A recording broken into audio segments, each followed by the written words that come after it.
Assalomu alaykum. Vaqf ikkinchi qism darsimizga xush kelibsizlar.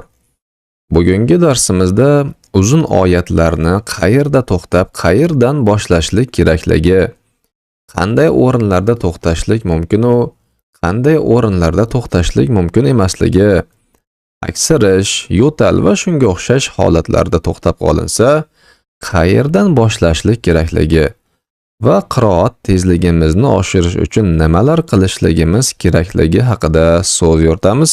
Darsimizni boshladik. Bismillahirrohmanirrohim.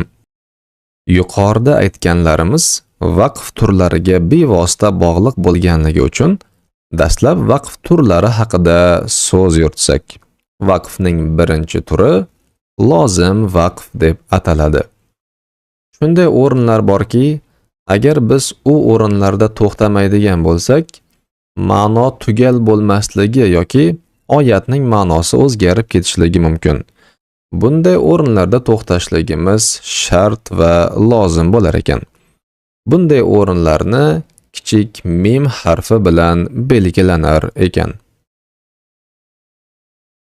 Innama yastajibul-lazina yasma'un wal mauta yab'athuhumullahu thumma ilayhi yurja'un.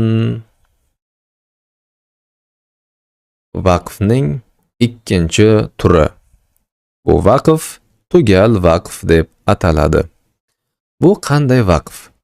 O'zdan keyingi so'zga ma'no va grammatik jihatdan bog'lanmagan o'rinda to'xtashlik tugal vaqf deyiladi. O'zdan keyingi so'zga ham ma'no ham grammatik jihatdan bog'lanmagan bo'lganligi uchun to'xtashlik afzalroq. Buni biz 70 ga 30 deymiz. Ya'ni 70% to'xtashlik yaxshi, 30% ulab ketsa ham bo'ladi. Belgisi mana bunday qof, lam, ya harflarining birikmasidan tashkil topgan al-vaqf avla so'zlarining qisqartmasidan olingan ekan ushbu belgi. Nasrun minallohi va fathun qarib va bashiril mu'minin.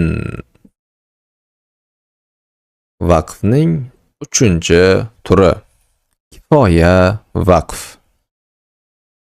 O'zdan keyingi so'zga ma'no jihatidan bog'liq, ammo grammatik jihatdan bog'liq bo'lmagan kalimada to'xtash kifoya vaqf deyiladi. Bunday o'rinlarda to'xtasak ham, to'xtamasak ham bir xil 50 ga 50 bo'lar ekan. Belgisi sifatida jim joiz so'zdan olingan qo'llanilar ekan. Fatalaqa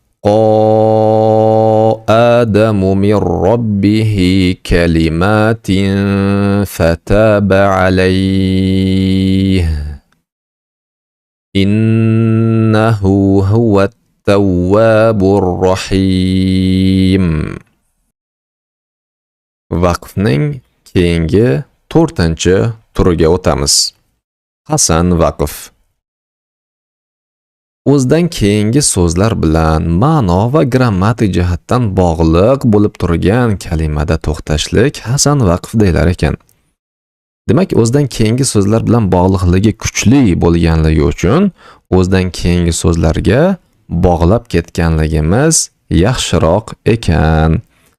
Buni belgisi al-vasl avla so'zlardan olingan mana bunday belgi ekan. 30 ga 70, ya'ni 70% bog'lab ketganimiz yaxshi, ammo nafasimiz kam qolgan bo'lsa, to'xtab ketsak ham bo'laverar ekan ushbu o'rinlarda. Ulaika ala hudam min robbihim va ulaika humul muflihun. Vaqfning 5-chi turi. Bu vaqf qabih vaqf deb atalar ekan. Bu qanday vaqf? ma'no tugal bo'lmaydigan yoki noto'g'ri ma'no chiqadigan o'rinlarda to'xtashlik qabih vaqf deyilar ekan. Buning belgisi kichik lam alif. Bunday o'rinlarda to'xtashlik mutlaqo mumkin emas, har doim bog'lab ketishligimiz shart ekan. Innalloha la yastahyi an yadriba masalan ma ba'udatan fama fawqaha. Ma'nosi: albatta Alloh chivin yoki undan ustunroq narsalarni misol qilib keltirishdan uyalmas. Agar biz lam alif turgan joyda vaqf qiladigan bo'lsak, ma'no albatta Alloh uyalmas degan noto'g'ri ma'noga aylanib ketadi. Shuning uchun bunday o'rinlarda to'xtashligimiz mutlaqo mumkin emas. Agar aynan shunday o'rinlarga kelganimizda yo'tal tutib qolsa yoki aksirish kelib qoladigan bo'lsa, biz yana orqaroqdan eng birinchi boshlagan joyimizdan boshlab davom etib ketishligimiz kerak bo'lar ekan. Endi esa vaqfning navbatdagi 6-turiga o'tamiz. Bu vaqf ta'anuq vaqf deb nomlanar ekan. Bu qanday vaqf? Biror bir kalima yoki jumla, agar biz uni o'zini o'qiydigan bo'lsak, ya'ni o'zdan oldingi gapga ham qo'shmasdan, o'zdan keyingi gapga ham qo'shmasdan o'zini o'qiydigan bo'lsak, unda to'liq mustaqil ma'no chiqmas ekan. Shuning uchun bu kalimani yoki o'zdan oldingi gapga yoki o'zdan keyingi gapga yoki ikkala tomondan ham bog'lab o'qishligimiz shart bo'lar ekan. Lekin ikkala tomondan ajratib, ikkala tomondan vaqf qilib o'qishligimiz mutlaqo mumkin emas ekan. Bunday kalima yoki jumlalarning ikki tomoniga ushbu ko'rib turilgan 3 ta nuqtadan qo'ylar ekan. Misol: Zalikal kitabu la royba fihi hudal lil muttaqin.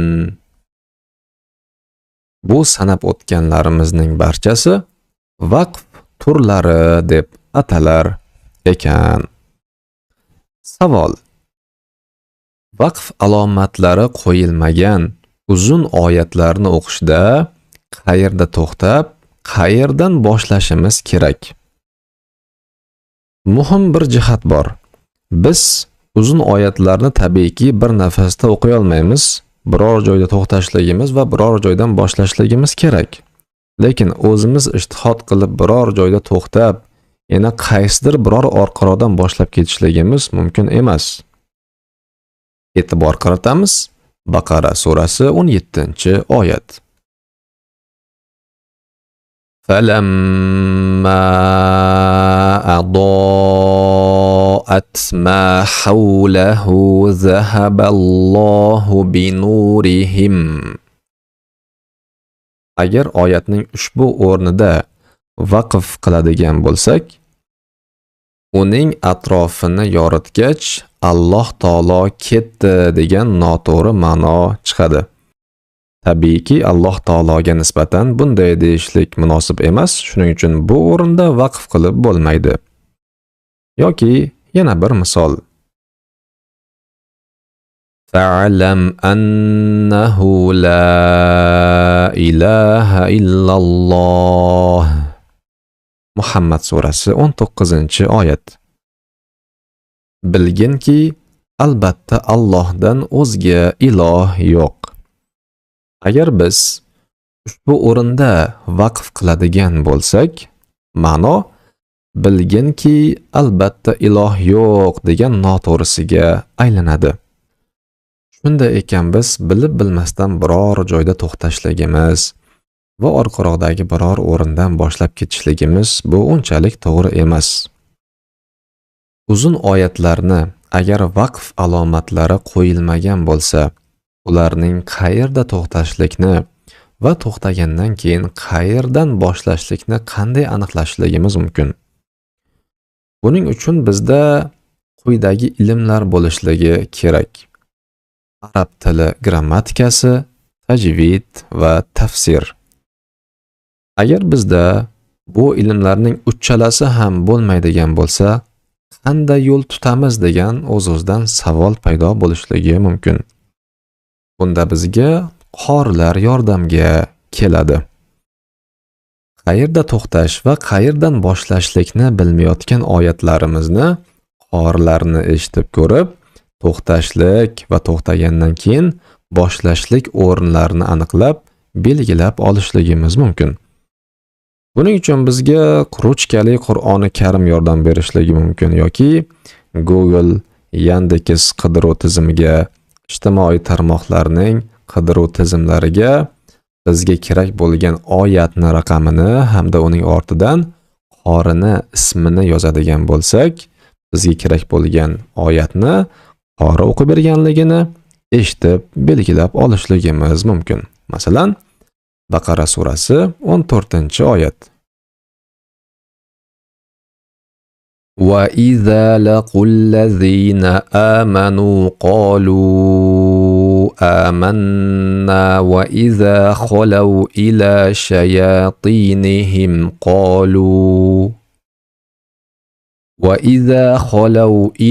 شَيَاطِينِهِمْ قَالُوا إِنَّا مَعَكُمْ إِنَّمَا نَحْنُ مُسْتَهْزِئُونَ. Kitobimizga qalam bilan to'xtashlik va boshlashlik o'rinlarini qorilardan eshitib, shu tariqa belgilab oladigan bo'lsak, keyingi safar qayta o'qiyotganimizda qiynalmasdan qayerdan to'xtash va qayerdan boshlashlik o'rinlariga amal qilib o'qib ketishligimiz mumkin. Endi video boshida aytilgan bir nechta savollarga javob berishligimiz mumkin. O'qish tezligimizni oshirish uchun nima qilishligimiz kerak? Aytaylik, ushbu sahifani tez o'qimoqchimiz. Siz boshdan boshlab oxirigacha agar sahifani 10 marta, 20 marta o'qisangiz ham tez o'qiy olmasligingiz mumkin. Tez o'qishligingiz uchun oyatma-oyat o'rganib chiqishligingiz kerak. Birinchi oyatga qaraymiz va birinchi oyatni siz tutilmasdan tez o'qiydigan darajaga chiqquningizcha qayta o'qiyverishligingiz kerak. Qachoniki innallazina kafaru sawa'un alayhim a'anzartahum am lam tunzirhum la yu'minun kabi o'qiydigan bo'lsangiz, ikkinchi oyatga o'tishligingiz mumkin. Ikkinchi oyatni ham Xotamallohu ala qulubihim va ala sam'ihim va ala absarihim g'ishawah va lahum azabun azim. Singari tutilmasdan tez o'qiydigan bo'lsangiz, birinchi va ikkinchi oyatlarni endi birgalikda 2 marta qaytaring. Undan so'ng 3-oyatni tez va tutilmasdan o'qiydigan darajaga chiqquningizcha ko'p qaytaring va birinchi va ikkinchi va 3-oyatlarni birgalikda yana 2 marta qaytaring. Bundan keyin keyingi oyatni qo'shing. Shunday qilib har bir betdagi oyatlarni bitta bir-biriga qo'shib o'rganib chiqadigan bo'lsak, nafaqat oyatlarni, balki betlarni, sahifalarni tez o'qiydigan darajaga chiqishligimiz mumkin. O'ylaymanki, bugungi videomiz barchamizga manfaatli bo'ldi. Keyingi video darslikda ko'rishguncha xayr. Assalomu alaykum va rahmatullohi va barakatuh.